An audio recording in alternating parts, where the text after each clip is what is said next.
সংযুক্ত আরব আমিরাতের বিক্ষোভের জেরে আটক প্রবাসীদের মধ্যে আরও অনেক বাংলাদেশি এখনো বন্দী আবুধাবির জেলে। তাদেরই একজন শহীদুল আমিন মুন্না। দেশে আসার সময় আবুধাবি বিমানবন্দরে আটক হন তিনি। ৬ মাস অতিবাহিত হলেও এখনো মুক্তির কোনো সম্ভাবনা নেই।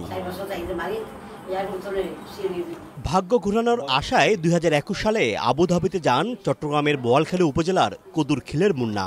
২ সন্তানের বাবা মুন্না ৪ বছর পর দেশে ফেরার জন্য রওনা দিলেও বিক্ষোভে অংশগ্রহণের অভিযোগে তাকে আবুধাবি বিমানবন্দর থেকে আটক করা হয়। তখন থেকে আল সদর কারাগারে বন্দী তিনি।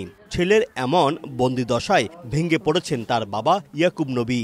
স্বামীর প্রতীক্ষায় ২ সন্তান নিয়ে প্রহর গুনছেন স্ত্রী তানিয়া আমিনও। কেন দুনিয়া যায় জশাল্লার এই যে মতন কোনো মতে দুনিয়া যায় করি কোন গুমছে অসিন্দে সিন্দে তো এখন লোক ধরি।